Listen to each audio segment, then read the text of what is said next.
Chai with Manju, with your host, Dr. Manju Sheth. Hello and welcome to Chai with Manju. Our guest today is the dynamic mayor of the beautiful city of Cambridge. Mayor Sumbul Siddiqui made history twice in 2020 as the first Muslim American mayor in our great state of Massachusetts, and also at 32 as the youngest person elected to run the city of Cambridge. Let's meet her. So Mayor Sumbul Siddiqui, it's such an honor to have you with us today, and welcome to the show. Thank you so much for having me.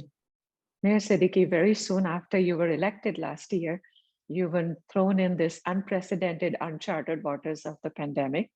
What has this year been like for you? What are some of the challenges that you faced and overcome?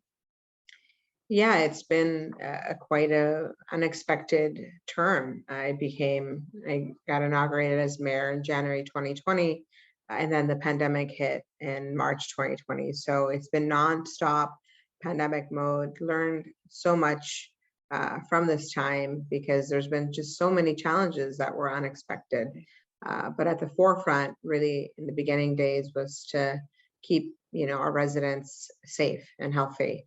And so many people were going through such a hard time. So, right away, I reactivated the Mayor's Disaster Relief Fund, which has now raised over $5 million.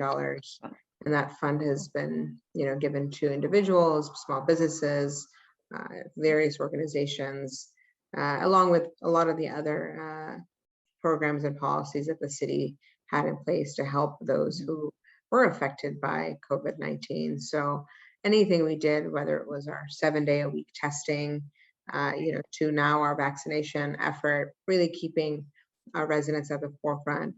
But a lot of challenges, learned so much, learned how to be adaptive, learned that sometimes you won't get it right and you have to shift.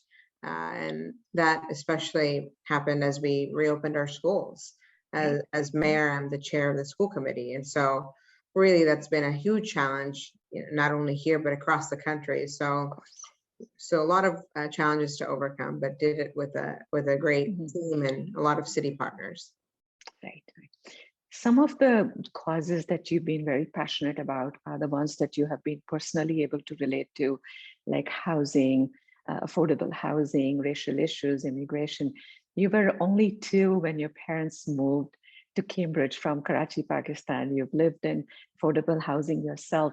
You've also been a strong advocate for the most vulnerable people in our community and been giving back since you started, I think, Cambridge Youth Council, then you studied public policy at Brown University and then law school, and then worked as a legal aid attorney locally. Tell us, what were some of the lessons in your early years that made you such a strong advocate for these great causes?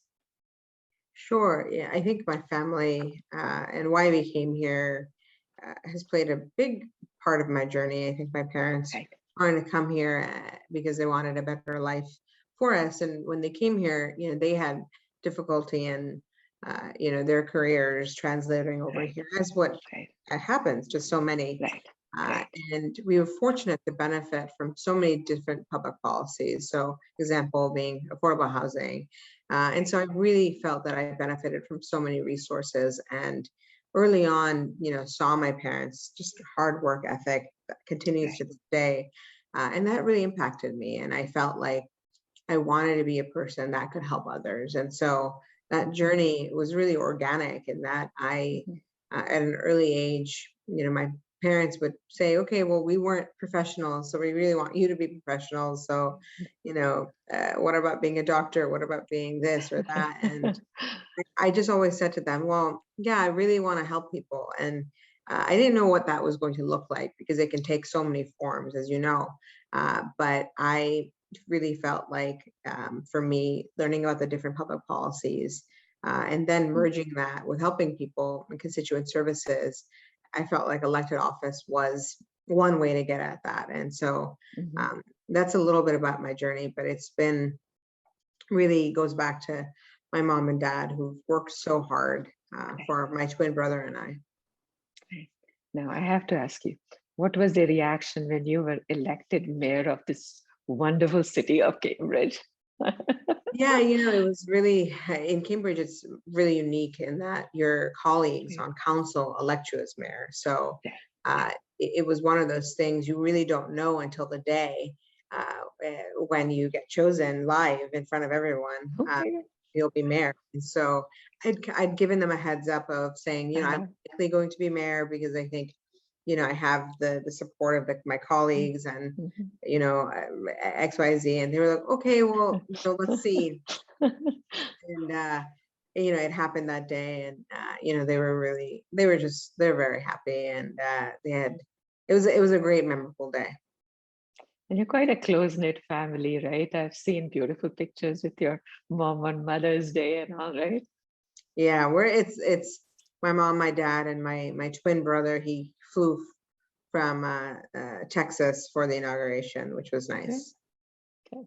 Now, one of the things that I've really loved about you, of course, I've been following you on Facebook as well, is that you have made such an open door policy in Coffee with Mayor, as well as you really have a great social media presence. You also have sponsored community events like Cambridge Takes Deep.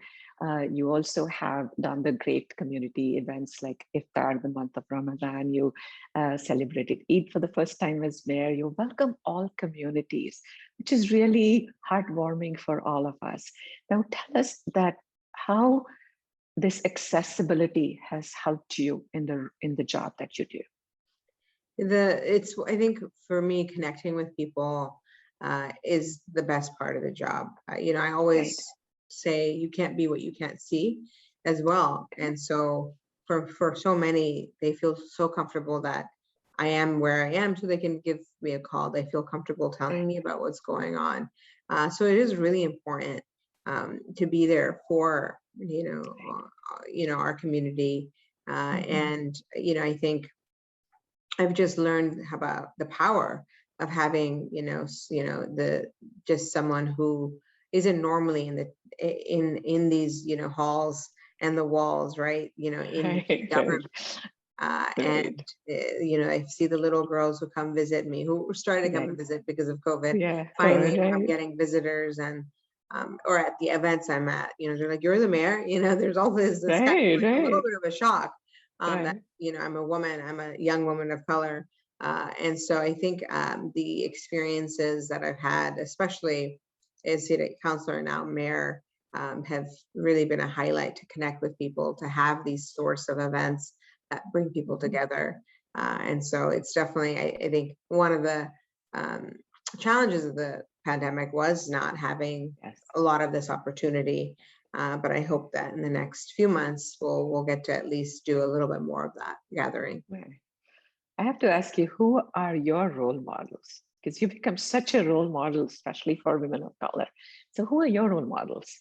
Yeah, that's a great question. I think, my mom is definitely a role model. She's, I always say she's one of my secret tools to my elections, because she's a cashier at a local grocery store, Star Market, in a part of near Cambridge.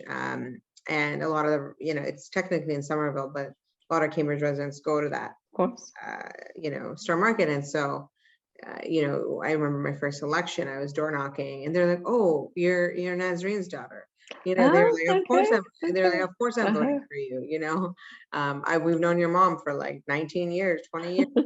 She's always the most smiling face at the grocery store. So she's definitely one of my role models. She's such a hardworking, strong woman. And then locally, I've had others here who've been mentors, whether that's, Marjorie Decker, she's a state rep currently. I think about Michelle Obama, the list goes on. There's a lot of people who've really come before me, who have done the work, even Congresswoman Presley, seeing all that she's been doing. Really, those are all great role models. Now, you do a very serious job, and I see that you look very serious very often in all your interviews. So what does Sumbul Siddiqui do for fun? Yeah, that's a great question. I think about the last year and a half, and I'm like, what did I do for fun? I was basically living at City Hall. I love the open spaces in Cambridge. There's Fresh Pond Reservation, so I like to go on walks with friends, meet people there. So that's something that I've been doing, and I love going to some coffee shops, grabbing coffee. But yeah, the fun has been, it's been mostly work this year and not too much fun, but some self-care always, getting out for some exercise. And for me also maintaining those friendships and relationships, and always having time for a phone conversation with, a friend. And so I make a lot of time for those types of things. And that brings me a lot of joy. So you almost answered what was going to be my next question, and which my 23-year-old living in city demanded I asked you. What is your most favorite place to visit in Cambridge? So I know it's such a great question. I have a number of favorite places. One of the favorite places is I love the lawn outside of City Hall. So I love being there. I also love the green space outside Cambridge Public Library, the main library on Broadway. It's such a great building. I love our libraries. And then I love going to some local coffee shops, Choreo Coffee. They do these waffles and the coffee. It's my go-to. And so I spend a lot of time frequenting Choreo Coffee, and there's just great restaurants, great places to visit here. Cambridge is, obviously I'm biased, it's my hometown, but definitely think it's, one of the best cities in the world. Absolutely. And it's so power packed. Look at the universities we have, pharmaceuticals. It's just a wonderful, wonderful place to be.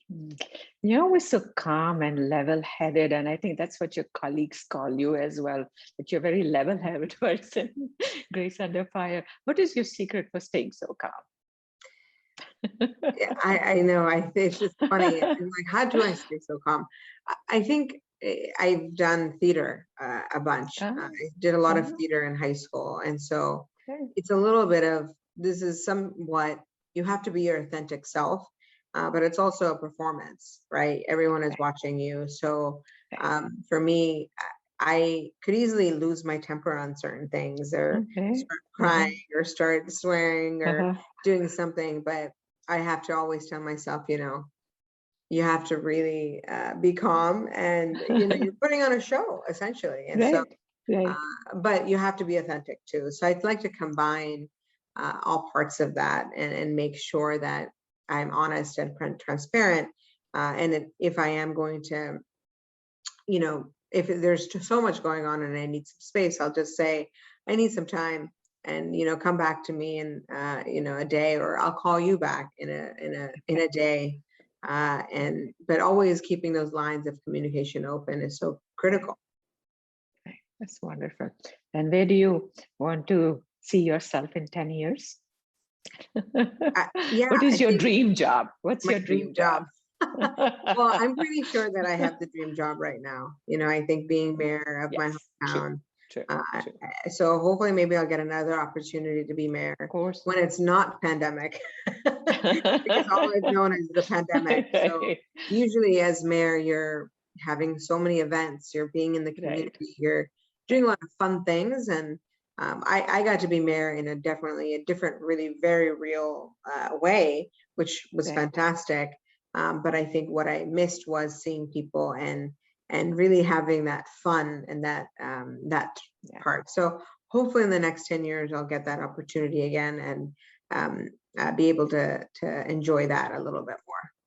Okay, well, we wish you all the best and hope that all your dreams come true and you continue to inspire us. You're such a role model, especially for young girls, my daughter's age. She's been so excited about this interview. So thank you so much, and hope to see you in person very soon. Thank you for coming on the show. Thank you so much for having me. Thank you.